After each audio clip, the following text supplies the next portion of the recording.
ብልቴ ይቆማል ግን ቶሎ ነው የሚልፈሰፈሰው ዶክተር፣ ስለዚህ የብልት አለመቆም ችግር አለብኝ ብላችሁ የምትመጡ ሰዎች አላችሁ። ጠዋት ላይ የሚቆምበት ደቂቃ እንደዚህ የተወሰነ ሰዓት የለውም። አንዳንድ ሰዎች 30 ደቂቃ ድረስ ራሱ ግንኙነት እስከማድረግ ድረስ የሚቻላቸው አሉ።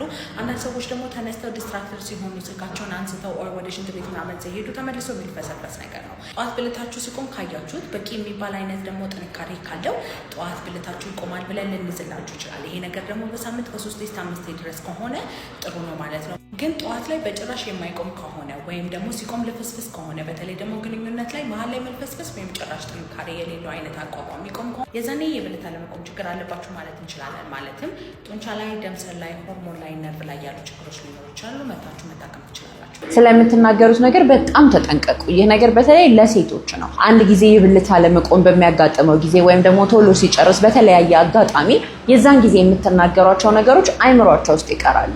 ይህ በሚሆንበት ሰዓት ደግሞ ችግሩን ያባብሰዋል። የትኛውም ወንድ ስንፈተ ወሲብን ፈልጎ አይደለም የሚያመጣው፣ ከሱ ቁጥጥር ውጭ ስለሚሆንበት ነው። እንደዛ በሚሆን ሰዓት የምትናገሯቸው ነገሮች ግን ከማቅናት ይልቅ የባሰ ነገሮችን ሊያባብሱ ይችላሉ። ስለዚህ በጣም መጠንቀቅ ይኖርባቸዋል። ወንድ ልጅን ከዚህ እስከዚህ ድረስ ያለውን ርዝመት አይተን የብልት መጠኑን ማወቅ እንችላለን የሚሉ አይነት ወሬዎችን ሰምታችሁ ሊሆን ይችላል።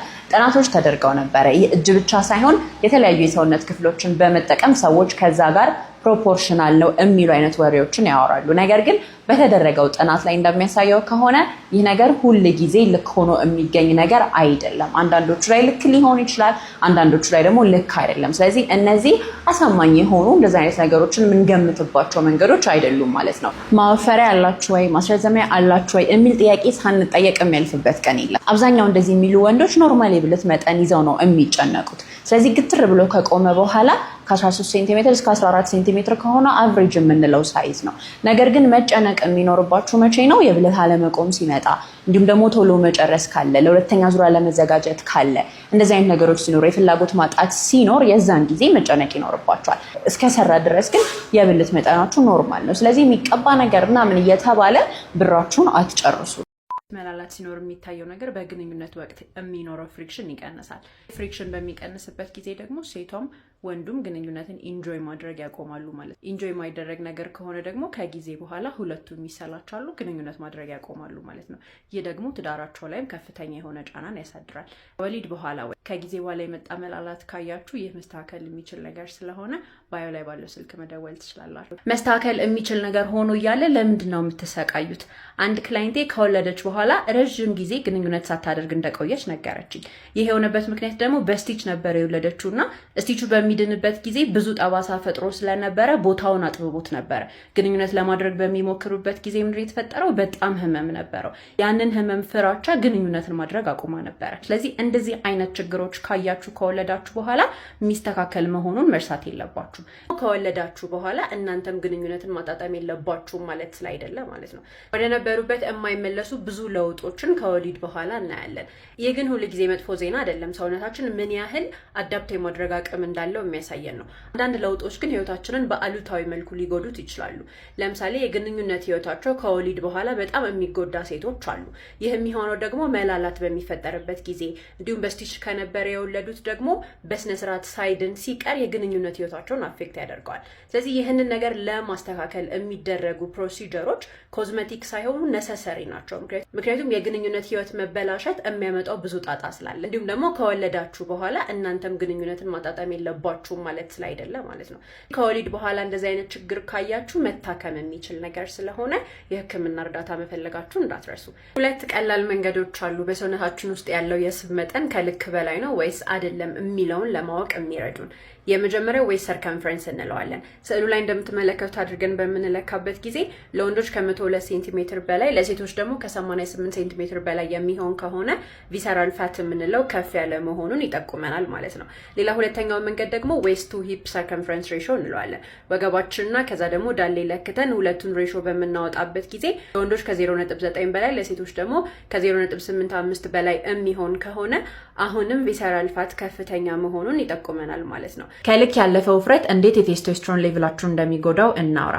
ኦቤሲቲ የምንለው ወይም በጣም የስብ ክምችት በሰውነታችን ውስጥ በሚኖርበት ጊዜ አሮማቴዝ የሚባለው ኢንዛይም በደንብ አክቲቭ ይሆናል። ይህ አሮማቴዝ የሚባለው ኢንዛይም ደግሞ ቴስቶስትሮንን ወደ ኤስትሮጅን ይቀይረዋል ማለት ነው። ይህ በሚሆንበት ጊዜ ቴስቶስትሮን ሌቭላችሁ ይወርዳል። የግንኙነት ፍላጎት ማጣትን፣ ግንኙነት ላይ የሚፈጠሩ ሌሎች ችግሮችንም ያስከትላል ማለት ነው። ከዛ ባለፈ ከውፍረት ጋር ተያይዞ ኢንሱሊን ሬዚስታንስ፣ ሌሎችም ሆርሞናል ኢምባላንሶች ተከትለውት ይመጣሉ ማለት ነው። ወንዶች በግንኙነት ወቅት የሚሰማችሁ ከሆነ የሆነ ነገር አለ ማለት ነው።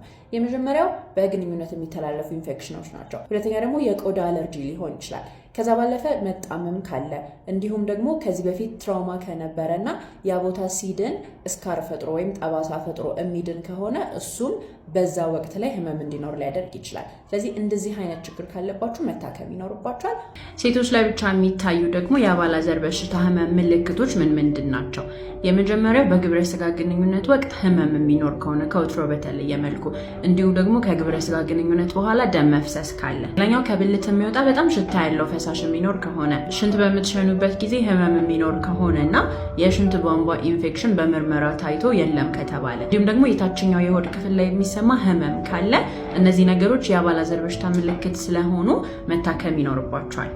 ወንዶች ላይ የሚታዩ የአባላዘር በሽታ ምልክቶች ምንድን ናቸው? መጀመሪያው ከብልት የሚወጣ ፈሳሽ ነው። ሁለተኛ ደግሞ ሽንት በምትሸኑበት ጊዜ ማቃጠል ካለው፣ ሶስተኛ የዘር ፍሬ ላይ ማበጥ ወይም ደግሞ ህመም ካለ፣ እንዲሁም ደግሞ ዘር በሚፈስበት ጊዜ ህመም የሚሰማ ከሆነ፣ ከዛ በተጨማሪ ብልት አካባቢ ቁስል፣ ማሳከክና ማቃጠል የሚኖር ከሆነ የአባላዘር በሽታ ምልክቶች ስለሆኑ ወደ ሕክምና ተቋም መሄድ ይኖርባቸዋል። ሁል ጊዜ የሚያመንና የሚደክመን ከሆነስ፣ ከዛ ደግሞ ሪዛልቶቹ ኖርማል ከሆኑስ ይላል ይሄኛው ኮሜንት።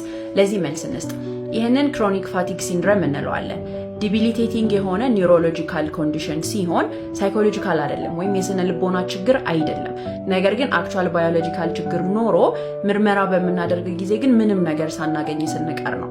ምልክቶቹ ደግሞ እነዚህ ሶስቱ አንድ ላይ ሲኖሩ ነው። አንደኛ ከመጠን ያለፈ ድካም፣ እረፍት እያደረግንም የማይተወን ከሆነ እና ከጊዜ ወደ ጊዜ እየባሰ እየጨመረ የሚመጣ ከሆነ፣ ሁለተኛ ደግሞ ትንሽ እንቅስቃሴ አድርገን ወይም አይምሯችንን ማሰረተን አስበን ምናምን በኋላ ለቀናትና ለሳምንታት የሚቆይ ድካም ሲኖረን ፖስት ኤግዘርሽናል ማሌዝ የምንለው ማለት ነው።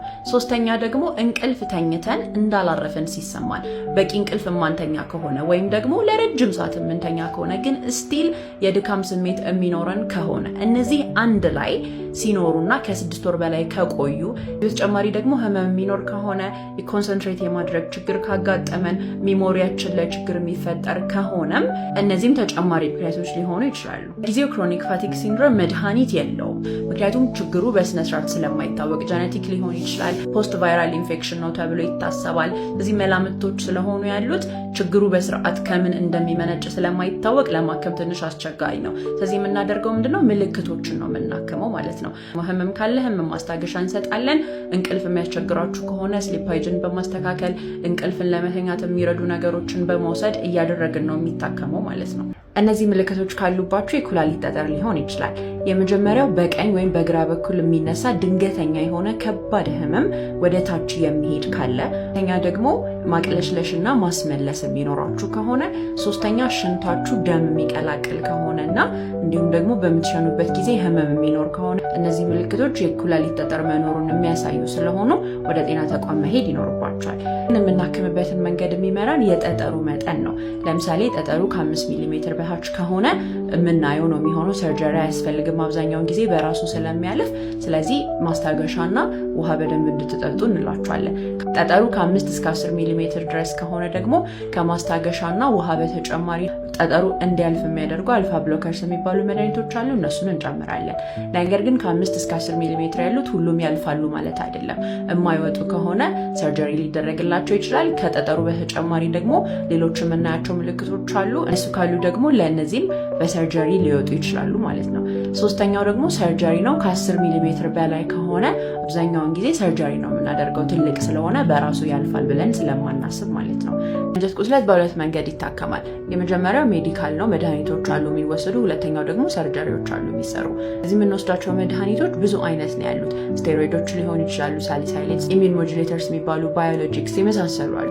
ከዛ በዛ የማይተወን ከሆነ ግን ሰርጀሪ ደግሞ አለ። ሰርጀሪ ግን ለአልሰሬቲቭ ኮላይተስ ነው። ትልቁን አንጀት በማውጣት ኪውረብል ነው። ለክሮንስ ግን ሰርጀሪ ስንሰራ የአጭር ጊዜ መፍትሄ ነው የሚሆነው። ምክንያቱም ሙሉ ዳይጀስቲቭ ትራክትን ስለሆነ የሚያጠቃው ተመልሶ ከዛ በኋላ ድጋሚ ተነስቶ ሌላ ሰርጀሪ ድጋሚ ሊያስፈልግ ይችላል ማለት ነው። የአንጀት ቁስለት እንዳልኳችሁ ክሮኒክ በሽታ ስለሆነ ለ1 ሳምንት ወይም ለ2 ሳምንት መድኃኒት ተሰጥቶ የሚድን ነገር አይደለም። በጣም ክትትል የሚፈልግ የተለያዩ መድኃኒቶች ያሉት አንዳንድ ጊዜም ደግሞ ሰርጀሪ የሚሰራለት ነው። በነገራችን ላይ ከፍተኛ የሆነ የፔሪድ ህመም ኖርማል አይደለም። በጣም ብዙ ጊዜ ሴቶች ላይ አንደር ዳያግኖስ ስለሚደረገው ኢንዶሜትሪዮሲስ እናውራ።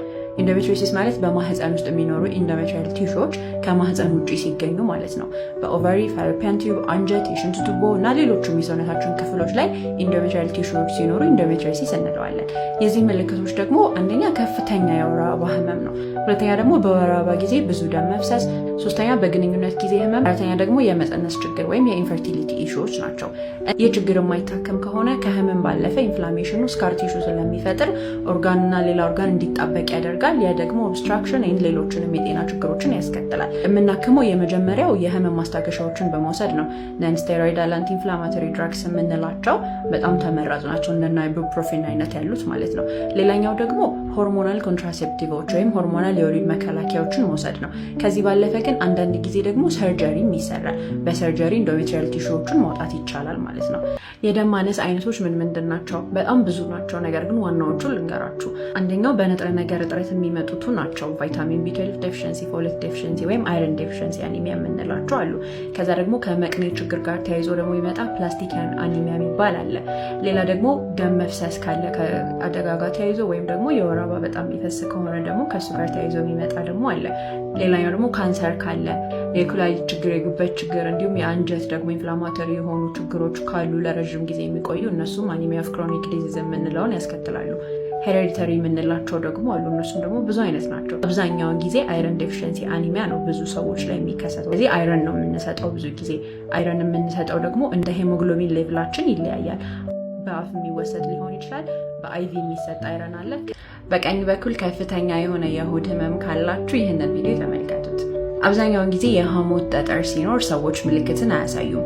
ነገር ግን የመጀመሪያው ምልክት በቀኝ በኩል በላይኛው የሆዳችን ክፍል ላይ የሚሰማ የህመም ስሜት ነው። ይህ ህመም ደግሞ ቅባታማ ያለባቸውን ምግቦችን ከበላን በኋላ የሚባባስ፣ አንዳንድ ጊዜ ደግሞ ወደ ቀኝ ትከሻና ወይም ወደ ጀርባችን የሚሄድ እንዲሁም ደግሞ ማስመለስ አብሮት ይኖራል። የሐሞት ጠጠር መኖሩን በቀላል የአልትራሳውንድ ምርመራ መለየት ይቻላል። አስቸኳይ የሚሆነው ግን ትኩሳት ካለ፣ አይናችሁ ወይም ሰውነታችሁ ቢጫ የሚሆን ከሆነ እንዲሁም ደግሞ ከፍተኛ የሆነ ህመም ኖሮ ህመሙ የማይታገስ አይነት ከሆነ በአስቸኳይ ወደ ሕክምና ተቋም መሄድ ይኖርባቸዋል። የሚታከመው ደግሞ የሐሞት ከረጢትን በማስወጣት ነው። ሽንት ብንቋጥር ምን ችግር አለው? ሽንት መቋጠር የሚባለው ደግሞ ለምን ያክል ጊዜ ሳንሸና ስንቆይ ነው። ሽንት መቋጠር የምንለው ቢያንስ ከ10 ሰዓት በላይ ሳንሸና ስንቆይ ነው። ይህንን በተደጋጋሚ የምናደርግ ከሆነ የሚከሰቱብንን ዋና 5 ነገሮች ልንገራችሁ። አንደኛ ዩቲአይ ነው ወይም የሽንት ቧንቧ ኢንፌክሽን ይፈጠራል። ሁለተኛ ደግሞ የሽንት ፊኛችን ወይም የብላደራችን ጡንቻዎች መድከም ይጀምራሉ። ሶስተኛ ደግሞ የሽንት ፊኛ ውስጥ ሽንት በጣም በተጠራቀመ ቁጥር ወደ ላይ ሁላ ሊመለስ ይችላል። ስለዚህ ኩላሊታችንንም ሊጎዳ ይችላል። አራተኛ ደግሞ ኦልሬዲ ከዛ በፊት ለጠጠር ሪስክ ከነበረን ሞር ሪስኩን ይጨምርብናል። ስለዚህ የኩላሊት ጠጠር ወይም የፊኛ ጠጠር ሊፈጠር ይችላል። መጨረሻውና በጣም ሬር የሆነው ነገር ደግሞ በጣም ሲወጠር የፊኛችን ሊፈነዳ ሙላ ይችላል። ይሄ ግን በጣም ሬር ነው። ስለ ፔሪድ ወይም የወር አበባ መዛባት እናውራ እስቲ። መዛባት ከማለታችን በፊት ግን ኖርማሉ ምንድን ነው የሚለውን እኔ ከ2 እስከ 7 ቀን የሚቆይ ከሆነ ከ5 እስከ 80 የሚል ከሆነ የሚፈሰው በጣም ከባድ ህመም ከሌለው እንዲሁም ደግሞ ሬጉላርሊ ወሩን እየጠበቀ የሚመጣ ከሆነና ከ21 እስከ 35 ወይም 24 እስከ 38ኛው ቀን ድረስ የሚመጣ ከሆነ ኖርማል እንለዋለን። ስለዚህ ከዚህ ውጭ ያሉትን አብኖርማል ዩትራይን ብሊዲንግ እንላቸዋለን ማለት ነው። ምክንያቶቹ በጣም ብዙ ናቸው። ስትራክቸራል እና ነን ስትራክቸራል ብለን እንከፍላቸዋለን። ስትራክቸራል የምንላቸው ከማህፀን ጋር የሚያያዙት ነው፣ እጢ፣ ካንሰር ወይም ፖሊፕስ የመሳሰሉት። ነን ስትራክቸራል የምንላቸው ደግሞ ኦቭላተሪ ዲስፋንክሽን የምንለው እንዲሁም ደግሞ ጡት ማጥባት ላይ እርግዝና ጋር እና ሌሎችን መድኃኒቶችን የምንወስድ ከሆነ ከዛ በተጨማሪ የደም መርጋት ችግሮች ካሉ አንዳንዴ ደግሞ የማይታወቅና ከአንዳንድ ፕሮሲጀር በኋላም ደግሞ የሚከሰት ሊሆን ይችላል። እዚህ መጀመሪያ ምን እንደሆነ ማወቅ ያስፈልጋል። አብዛኛውን ጊዜ የሚታከመው ሜዲካል እና ሰርጂካል ነው። ሜዲካል የምንለው ሆርሞን ያላቸው የወሊድ መከላከያዎችን በመውሰድ ማከም ይቻላል። በዛ ማይሆን ከሆነ ደግሞ ሰርጀሪዎች የሚደረግባቸው ሁኔታዎች አሉ ማለት ነው።